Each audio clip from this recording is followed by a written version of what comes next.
No, Fellaini wins for favourite to hair. sort of justify his selection of Rashford over Garnacho. Like, where is he? I mean, it's so mysterious, right? Would any of those players have made a difference? I don't think so. Nani. Welcome to the Game Sense Football Podcast. I'm Ewan, and with me is Nas. Hello. And in today's episode, Nas and I will once again dive deep into Man United and discuss whether or not the team has been performing up to standard. Have things changed?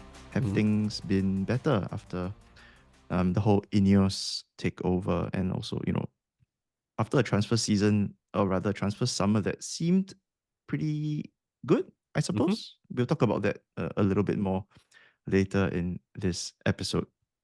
And of course, before we begin, if you enjoy our content, do consider subscribing to our podcast. Hit that like, hit that subscribe, hit that follow, whatever the word says. We're not too sure, actually. Yeah, we greatly appreciate your support. Yep. And remember, also check us out on Instagram at GameSenseFootball. Okay, so Nas, are you somebody who likes changes in life? Or do you embrace changes, or do you hate changes, It's a bit of a cop-out to say a bit of both. So I will say that I prefer things not to change.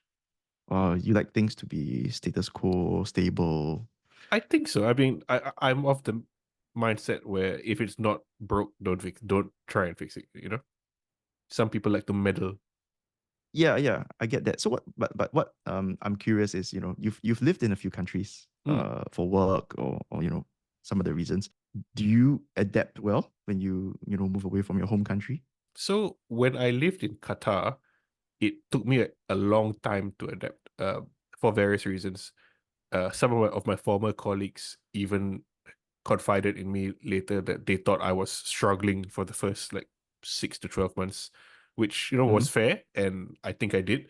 I'm also not living in Singapore right now, but I think I'm doing okay. The main difference, I think, is the presence of my loved ones, my wife. When I was living alone in Qatar, aside from a cat which I adopted, who is still with me now. But yeah, I think generally I maybe take a bit longer to adapt than even I would like, but with the right people around me, that improves dramatically. And I accept and recognize that seems to be a very cliche thing to say, but that's just how I feel. No, I think that's fair enough. If that's how you feel, that's how you feel, cliche or not, right? And yeah, good point. Having people around you certainly helps, especially your loved ones. Yep. Yes, and remember, the only constant is change. Okay. Right. All right. Yeah, let's move on. Some things don't change though. Some things don't change. Yep, like City. Like City. Well, they didn't win Arsenal. That's one thing. Yep. Still top dog. Yeah, and that game though was quite strange in a way. Arsenal basically parking the bus after taking the lead. red card. Yeah, especially after the red card. And City had 30 plus shots on goal or something like that. Yeah, the strange thing is I didn't follow that game very closely. I had it on in the background because I was playing FIFA. But FC25. FC25. More on that later. But I found out a bit after the game that Arsenal, because people said Arsenal wasted a lot of time in that game, right? I mean, that's kind of why John Stones scores in the 97th minute or whatever it was. Yep. But that game, the average time that Arsenal took to restart the game after any stoppage was 42 seconds. Huh. Yeah. That's some shithousery right there, man. That's very, very much shithousery. Second highest in the Premier League so far. And the total time they spent taking goal kicks in that game was 9 minutes just waiting to take goal kicks. Which is more than a minute higher than the next highest one in the Premier League. 9 minutes. 9 minutes in one game. In one just game. Taking goal kicks. Haaland throwing the ball at Gabriel. I think that's awesome. Oh, that was amazing. Haaland smacking Gabriel in the head with the ball. Apparently, he's not going to get charged, but I only saw it the day after when watching the highlights, and I couldn't. I had to rewind and did I just see that? Yeah. No, that was hilarious actually. Yeah. So I mean, it's nice to see the top of the table rivals both dropping points. I think that's helps keep the chasing pack a little closer. Yeah, if only United could catch them. Only United. I mean, look, we are first after 10th. First after 10th. Yeah, when sometimes when you watch on TV, they show the league table in two parts. So on the second page, we're first. Yes. Yeah. Yeah. Exactly. I think glass half full, definitely. Definitely. So speaking of that, Mm. United. So we are 11th, painfully Mhm. so, with a goal difference of 0. 0. Not looking too good on paper if you Mm. if you if you take that, as what it is, purely based on what you see. Yeah, so the strange thing is there are some people who point at certain statistics to show that United are actually doing a lot better than the table suggests, like Mhm. more XG, more big chances created than City and Liverpool and all. And while those stats are true, they can be quite misleading. And we've touched upon this a few times. And usually on this show, I'm the one that brings up the numbers. But in this instance, Mhm. I have to disagree. Not say disagree, but I have to. There should be there's an asterisk or a caveat on many of these stats which show United supposedly doing well. In that, a lot of the chances created, for example, came from game states and parts of the game where United were already losing, and the other team was just sitting back. So a lot of Mm. it came when we were already 3-0 down against Liverpool. Had we scored one of them, Liverpool probably would have come back and not allowed us more chances. So I think those stats have to be taken with a pinch of salt, or a big pinch, a handful. Yeah. Yeah, I think so. I mean, speaking about big chances, United is also the team in the league with most number of big chances missed. Yes, exactly. Yeah. And that's like what, 17. Second place is 12, so that's a Mm, good 5 more big chances missed. mm. And for those who are wondering what are big chances, basically it's shots that are supposed to be expected to score, high XG kind of shots, 1-on-ones. I think from a numerical perspective, it's more than 0.6 XG, but I see something like that. Yeah, but I mean, from a scenario perspective, you can expect it to be like 1-on-ones, Mm. close range shots, penalties, and United. I don't think we've missed a penalty in the Premier League, have we? Not this season. I don't think we've got a penalty this season. Yeah, so not good. So even though we're getting the big chances, we are not exactly putting them away, which also begs the question of whether getting Joshua Zirkzee Mm. as the main attacking transfer the past summer, does it make sense, right? Yeah, because those big chances, a lot of them did fall to Zirkzee. Yeah. At least 2 against Liverpool, maybe 3 if you count the volley in the first half. There were a few against Palace and Southampton as well. So obviously, the one argument in Xerxes' favor, I guess, is that he isn't supposed to be the guy finishing every chance in the Mhm. box. That was always supposed to be Rasmus Højlund, but he's injured. Xerxes has always been more of a creator and facilitator, but some of those chances, for someone who was, Serie A Player of the Year last year, who started for Holland in the international break and scored and had 1 And assist. did very well. And Yeah, did very well. he should Yes. score. Should score. I think it's been known that Zirkzee isn't really goal poacher kind of Mm, guy, right? mm. So is the fault really with Zirkzee, or do you think the fault lies with a seemingly lack of good planning, on the management's part? I think it's not his fault. Look at it this way. End of the day, he's still maybe not a pure striker, but still the forward, right? And even a player like Roberto Firmino, who is very similar, Mhm. he did miss chances, but he still scored as well. Some of these chances are not very difficult chances. There were a couple Mhm. where he's middle of the box, hits it straight at the keeper. At the same time, he's not what's the word I'm looking for? Redeeming himself for these misses Mm. by creating a shit ton of chances for the other players. He's played fine, all right. Like a few nice touches and link up with the wingers, but he's not he's missing 2 chances a game, but not creating 3 chances a game. You know what I'm saying? Yeah, I agree. I mean, him getting good chances, I think we would expect him to score. Yeah. even if he's not meant to be a goal scorer type player, right? I mean, he's not Yes. like a defender, right? Yeah. So Yeah. these are chances that he should be expected to put away. At least one of them per game. Like those are big chances. It's not a difficult. He's marked by 4 players and has just trained to hit the ball. Correct. You brought up his link up play. I think Mm. that's something that's pretty enjoyable from what I see. He links up really well. The football looks good with Yeah. him linking up midfield and the wingers and all that. But at the end of the day, all that would really, not matter so much if you can't score. Yeah. Correct. I mean, you can Yeah, or have. if the team can't score, not just Yeah. him. Yeah. I mean, Exactly. he's not the only one at fault here. Definitely. I mean, like Garnacho has missed big chances. Bruno has missed big chances. Rashford has missed big chances.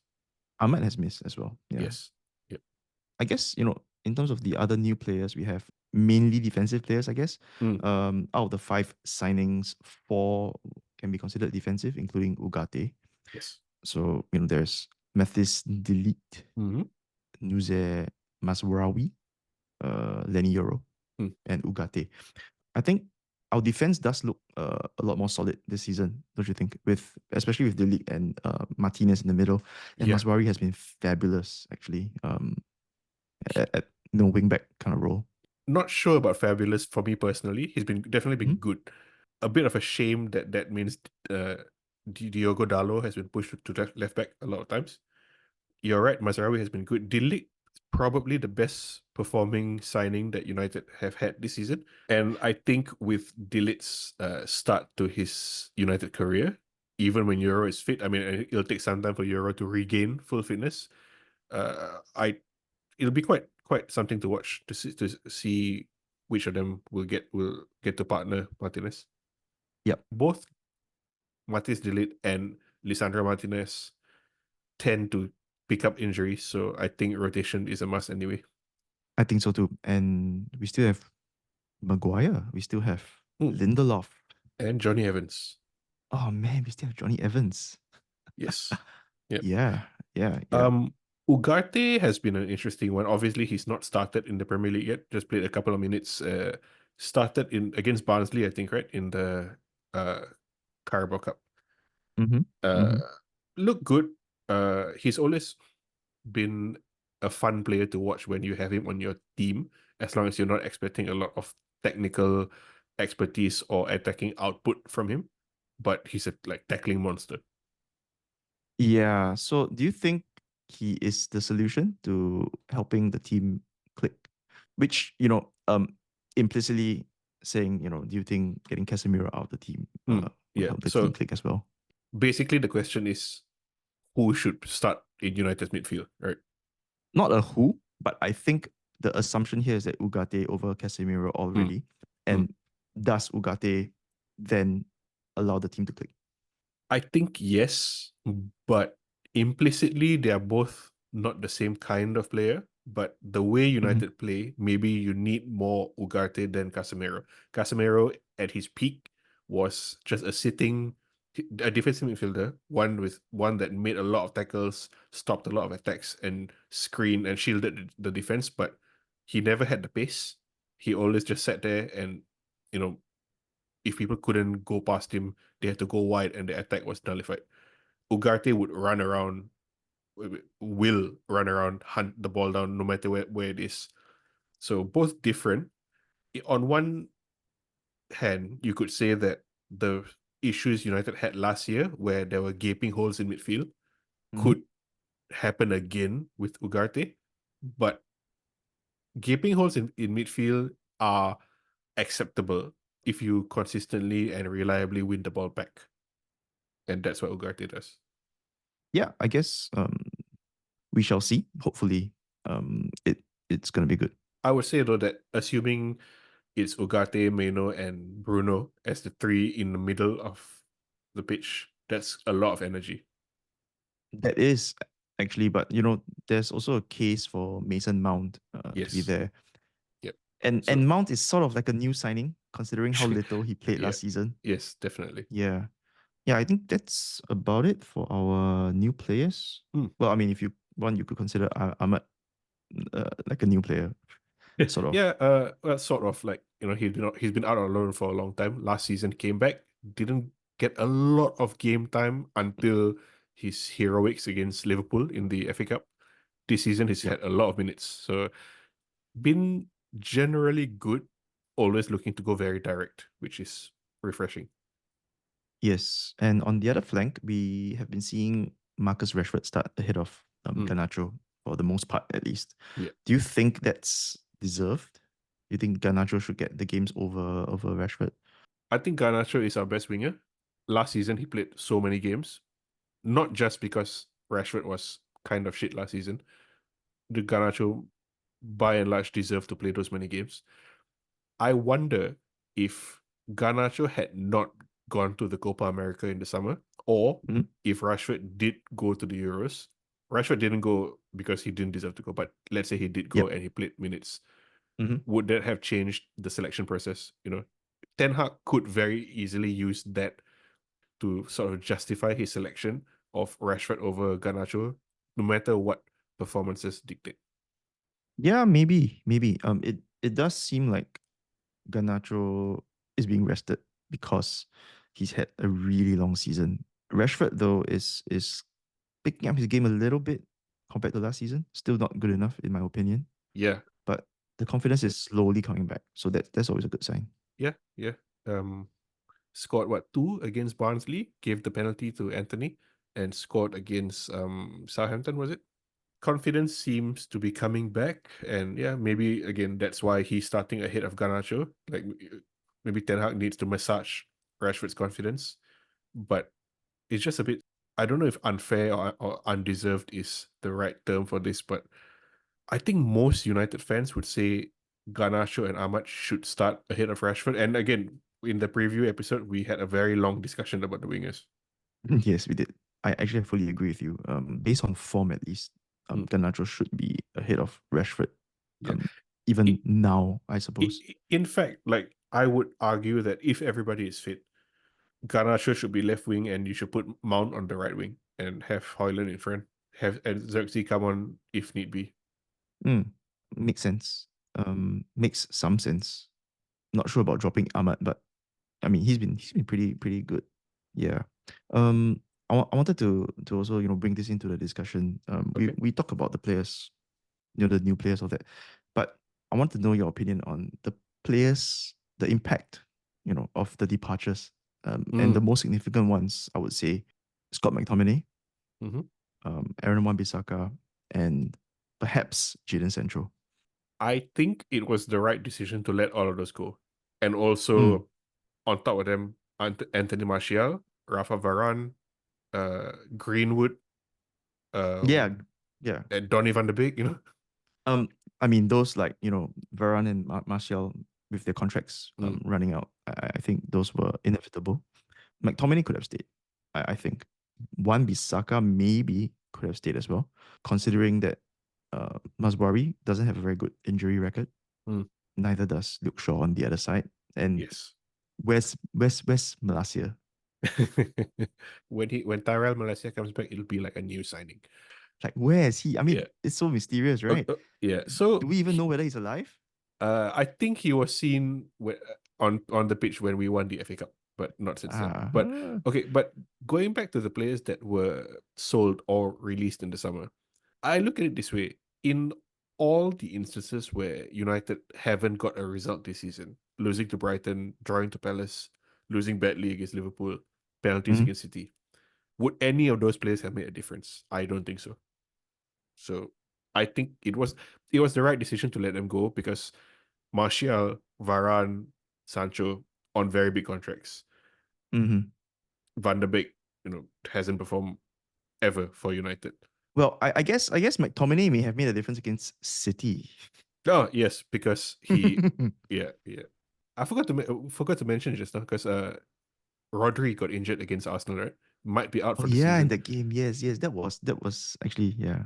So if City have no Rodri, we don't need McTominay. Yeah, Yes, Rodri is inferior to McTominay. You mentioned that.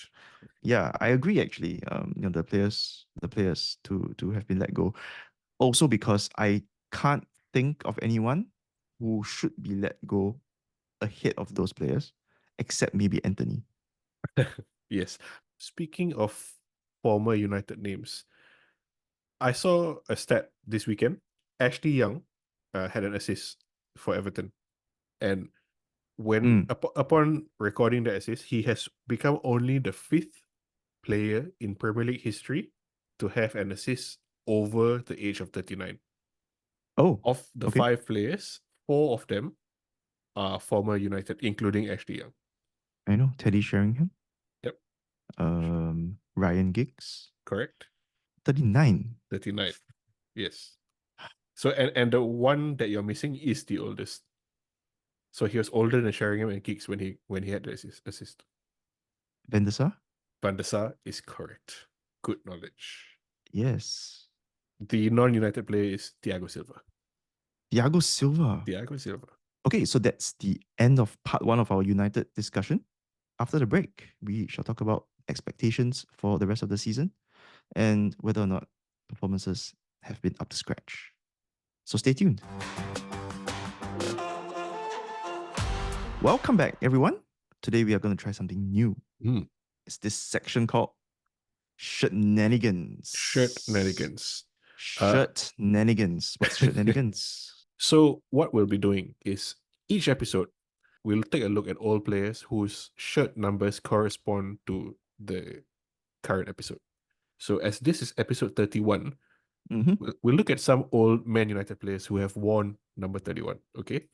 It's quite an interesting list. I'm not going to list every single one. But Okay. Ewan, you can just tell me which one is your favorite or which one strikes you the most, okay? All right. So we have Jack Butland. We have Martin Dubravka, Nemanja Matic, Bastian Schweinsteiger, Marwan Fellaini, Darren Fletcher for 2 years, Keith Gillespie, and Corey Evans.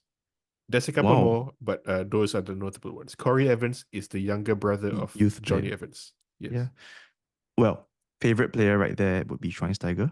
Oh, I thought you were going to say Fellaini. No, Fellaini wins for favorite hair. Okay. Yeah, Schweinsteiger, it's such a shame he didn't do well at United. Yeah, but that's the thing, right? When Bayern sells superstars, it's usually not for a great. reason. Yeah, exactly. Which is why I was a bit worried when they sold us De Ligt and Mazraoui. Yeah. Yes. I've always forget Jack Butland was at Man United. That's actually one of the more recent ones. Butland and Dubravka more recently. Yes. Yeah. Both wore 31. 31 feels like a backup keeper number, right? Oh, well, I mean, only if you talk about Butland and Dubravka. Fine. I will spend the next few hours looking for other backup keepers who wear number 31. Okay, so now on to Man United again. Yes. So, Nas, do you think performances, have been acceptable so far after all that we've said about the players? So, the biggest complaint that everybody really had about Man United last season was, well, aside from the fact we didn't score enough goals, is that our midfield was all over the place. This season, it's still not great, but at least we don't see those huge gaping holes aside from the Liverpool game where Casemiro gave the ball away 11 times in half an hour. But performances have improved. I wouldn't say that United are performing top 4, top 6 level, but performances have improved. If they're acceptable, no, I don't think so. So I think the main thing that happened between last season to this season is that we have a lot more of a solid defense, more stable rather, more stable defense. That has kind of helped Onana settle as goalkeeper as well a little bit. Still not the best shot stopper, but he's not messing up as much as we had seen last season. Yeah, saved the penalty today. Yeah, so definitely the people in front of him give him the confidence to perform well as well. Yes. And I wouldn't say the midfield has markedly improved. In fact, it seems like teams are starting to basically find out Kobe Mainoo's style, how to counter him. Yeah, basically. and I think, again, this was something you predicted. that he wouldn't have as good a season, but that's to be expected. He had an amazing season last year. You're right. Teams have found ways to get around and go through Kobbie Mainoo, but the fact his midfield partner, most games has been Casemiro, has played very poorly, Yeah, doesn't help his case. doesn't help for sure.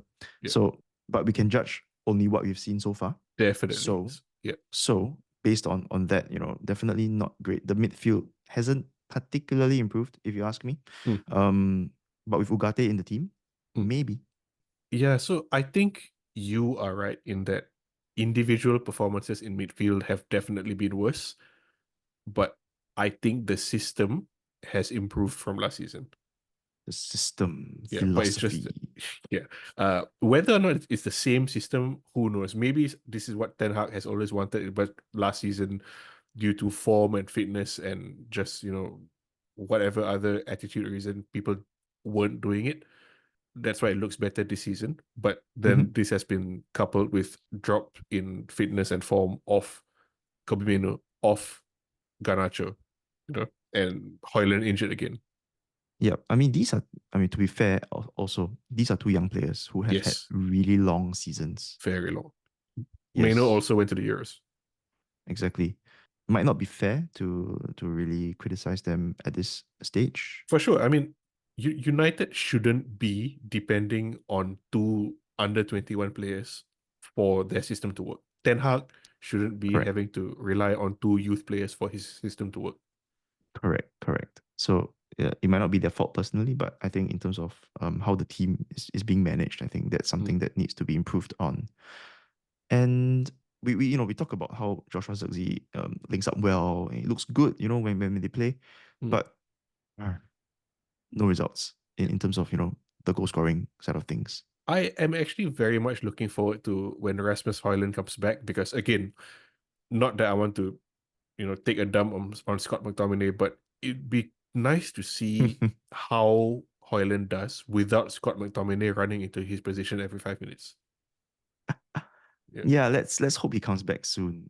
United's transfer committee or transfer scouting department or data analyst, whoever it is that has identified these players, gloss over the fact that they seem to have poor injury records.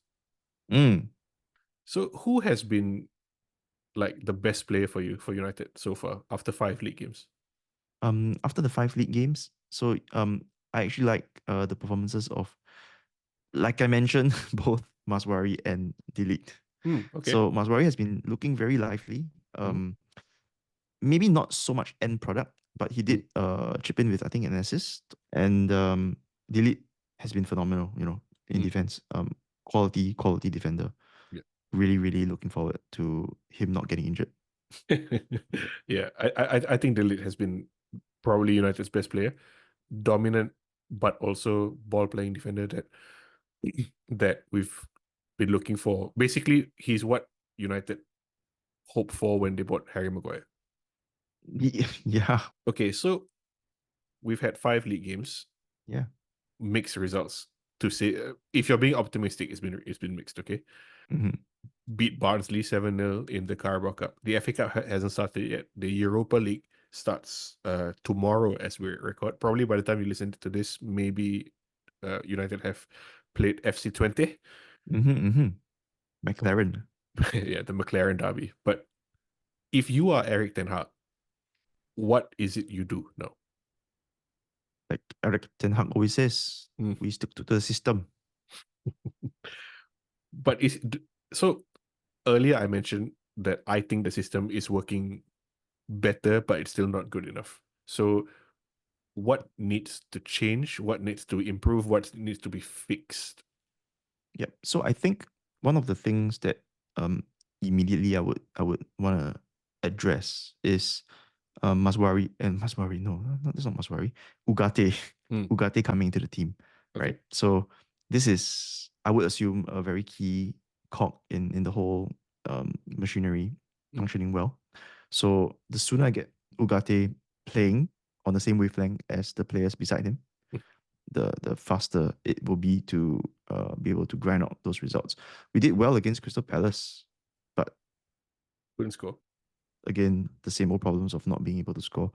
It's just very strange. Like United haven't had a consistently fit striker for a long time.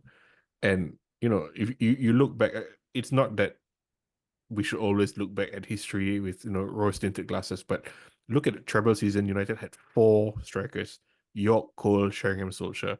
Look at Mm-hmm. the 2000 early 2000s time. You had Van Nistelrooy, you had Rooney, you had Forlan, you had Saha. Uh, I'm sure I'm missing a couple of other players at the same. Ronaldo was there as well. The 2008 Champions League season, you had Rooney, Yep. Ronaldo, Tevez, Yep. Berbatov. True that. Yeah, which begs the question, and I asked this to you earlier, about whether the players we sold were the right players. Hmm. So I'm gonna ask you this, do you think Zirkzee was the right player to buy? Yeah. So earlier I said it was the right decision to sell those players. Mm-hmm. I stand by that. But so if the question now is Zirkzee the right player? I like Joshua Zirkzee as a player, Mm-hmm. but I question spending the so-called budget on an attacking player on Joshua Zirkzee when we need another out-and-out striker. Yeah. Again, if you look at Joshua Zirkzee, very skillful, very nice player to watch. But if his thing is facilitating play, link up in the final third, you have Bruno, you have Mount, either the same or broadly similar. Hannibal Matchweek, who also was sold by them. Anyway, Yeah. I don't know what. Okay, if we didn't buy Joshua Zirkzee, what would have been the option? Would we have bought Ivan Toney? Maybe. Basically, it's just a matter of whether should we have gotten a player like Zirkzee, which is a 9.5 kind of player, Hmm. or should we have just gotten a hard 9, Yeah. Yes. Yeah. So I would have wished we got a pure striker just to provide cover for Hoyland, because again I say, as much as I like Zirkzee as a player and the way he plays, he's not the player United need, because there are at least two other players who are Premier League level in his position already, in Bruno and Mount. Agreed. Agreed. So, how much time do you think INEOS will give Erik Ten Hag to turn things around? And what's really turning around as well? What would we consider turning things around? Do you remember when we predicted United would finish top three? Yeah. Well, didn't Uh, age well. yeah. I think if United don't do well, and by well I mean, let's say around sixth position by the November international break, Ten Hag might be under a lot of pressure. What is your opinion on this? Maybe, do you think if the team looks like it's playing well, Mhm. so maybe we have this Crystal Palace type performances Yeah. with goals, perhaps with goals, but dominant performances. Hmm. But maybe the usual struggling with a little bit of goals here and there in some games, and we are maybe eighth, but we look like we're playing well by Christmas. Eighth. Do you think that's a reason to keep or sack Erik Ten Hag? Obviously, ideally, it's playing well, looking good, and winning. Very rarely do you get all three in any circumstance. If you get two of the three, I think he's safe. Mm, But for this season at least.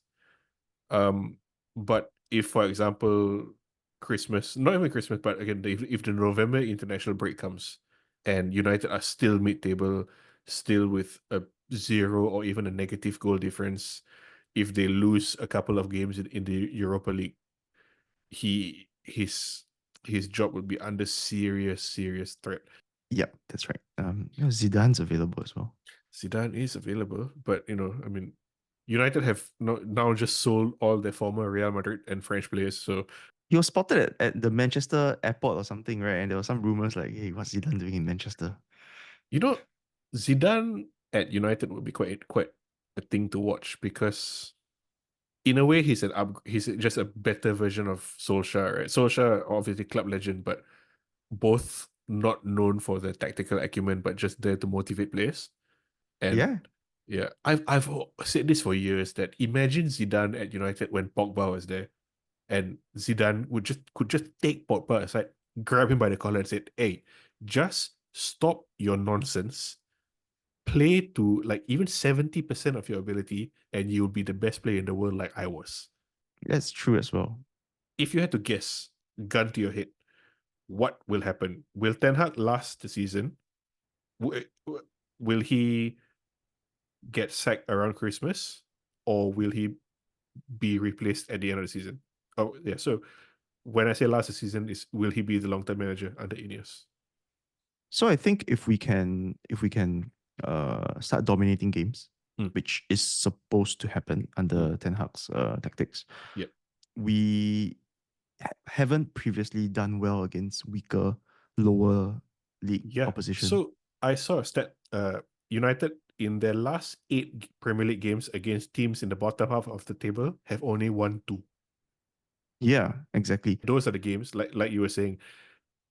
Ten Hag isn't going to get sacked if he loses to City, Liverpool, and Arsenal. But if he can't beat West Ham and Everton and Crystal Palace and Luton, that's the Yeah, problem.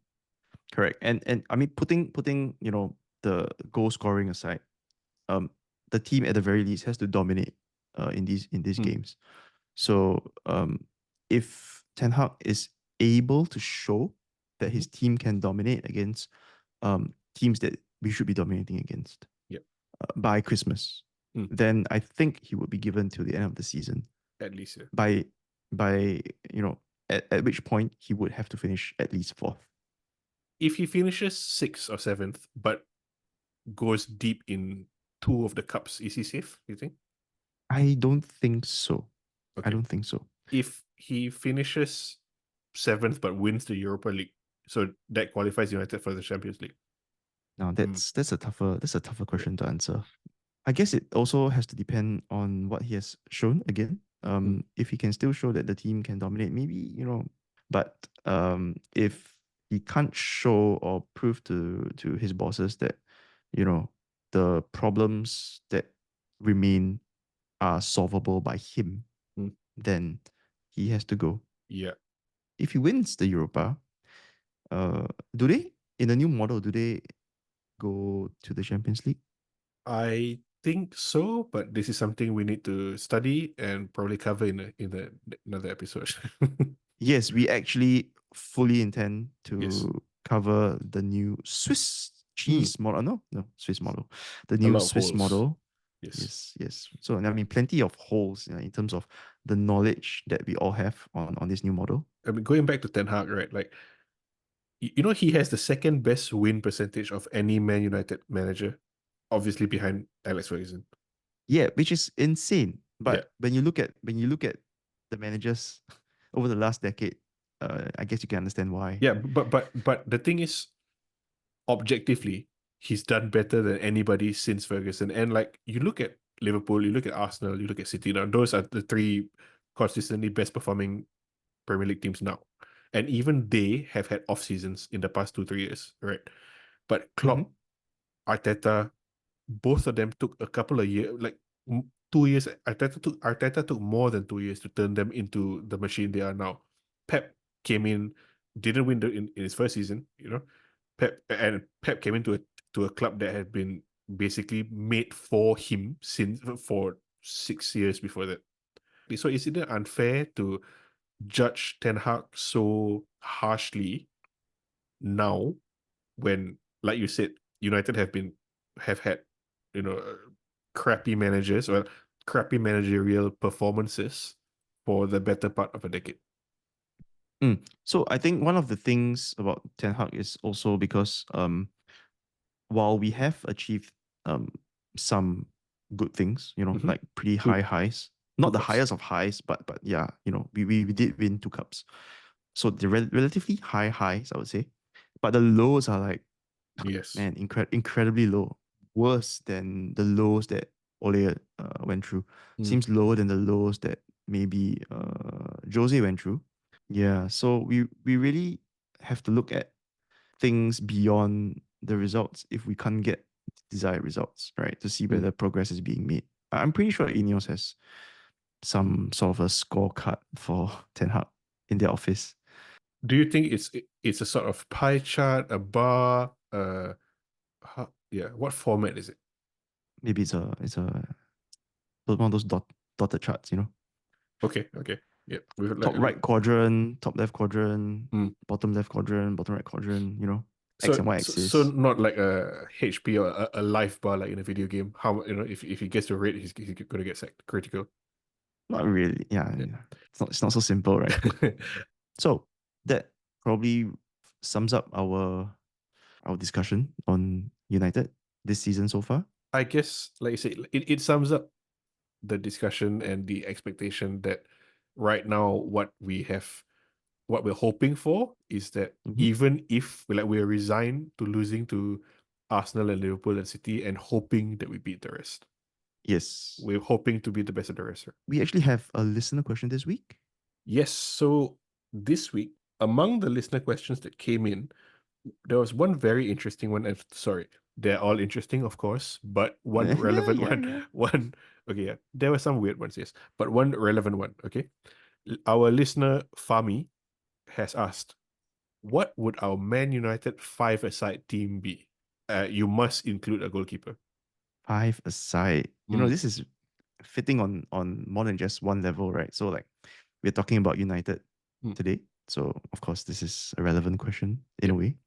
And FC25 correct. has a new rush mode, which is basically five aside football. With offside. But So yeah, it's been quite fun. And obviously, those of you listening who know us know that we've been playing quite a lot of it. Again, much to the chagrin of our wives. yeah. Been quite fun, Mm, but yeah, EAFC, look for us. So United five-a-side team, current or former players. yep. I'll go with the keeper first. Okay, Um Onana. good choice. Quite obvious. Very good with his feet and all. Yes, that's right. And Okay. you know, the goal not being as big as 11 aside goal, Yes, I think that that would helps. help. Yeah. I'm torn between I almost picked Fabian Barthez, but I'll go with Edwin van der Sar. Ah, I would go with Lisandro Martinez. Oof, okay, good one. Ball playing center back, and I'll go with the one he's always compared to, Rio Ferdinand. Rio Ferdinand. Yep. Wow, that's a really good choice. Yep. Why don't you go first now? So, you know, Okay. I've been going first, right? The last two. My next pick is Zlatan Ibrahimovic. Zlatan. Yes. Again, not the quickest, but in five-a-side, he's just yeah, probably the most skillful player we've ever had at United. Yes, yes. I would actually go with David Beckham. Ooh, Beckham in five-a-side. Yes, Okay. because of his fitness. My next pick is Juan Mata. Touch, passing, shooting, close control, everything you need in five-a-side. Yes, yes, actually. Um, which brings me to my next player. I would go with Paul Scholes. Ball scores, yes. So my next one would be Wayne Rooney. Uh, Mm, he was one of my choices. That aggressive, yes. goal-getting kind of player. Yeah. Which is why, in case you mentioned Wayne Rooney, my Mhm. backup was Carlos Tevez. Carlos Tevez. Very good. Yes. Okay. Is that five? Yeah, that's five. So my team is Yes. Van der Sar, Ferdinand, Mata, Zlatan, Rooney. Yes. A lot of tall players, huh? I mean, Yeah, like Van yeah. der Sar and Zlatan. Yeah. And So then again, you have Mata there as well. yeah. So yours was Onana, Lisandro Martinez. Martinez, Yes. Scholes, Beckham, and Tevez. Tevez. Oh, good one. So I'm a bit surprised neither of us picked Ronaldo. Yeah, I gave him some thought and I decided that I didn't want him on my team. Okay. No other reason. Yeah. Berbatov was also on my list, as was Mm. Nani. Because Nani. people always said Nani was the most skillful player that in training. Why not consider Phil Jones then? You know, people said that he's going to be like the best player in United ever. And we all know how that turned out. This five-a-side question from Fami is an interesting one. We might revisit this with other teams in the future. Quite interesting, quite good. Yep, we don't want to leave you Arsenal, Liverpool, Chelsea, Spurs fans out of it. What else can people expect in future episodes? I think, as we mentioned earlier, we will like to cover the Swiss model of the Champions League, Europa League, Hmm. blah blah blah blah blah. Um, maybe a quiz. What do you think about the quiz, Nas? Yeah, it's been a while since we did a quiz, so we'll see what kind of trivia nonsense we can think of, and yeah, that'll be quite fun to do. And see who can bring on to, beat me again. Yes. And I think Man City and the 115 reasons why we should talk about them. Yeah, City, the charges against City the case has been opened now, right? And so it's a bit unclear when that will be sorted, but we will take a look at it. That's for sure. So if you're interested in any of these, and if you would like for us to cover anything in particular, feel free to drop us an email at gamesensefootball@gmail.com. Or you could just leave a comment wherever you're listening to this podcast at YouTube, Spotify, Apple, whatever. We'd love to hear from you. I think that's about it for today's episode, Nas. Yep. Once again, till next time, see ya. See you guys. Never change unless you need to change. Yeah, I guess.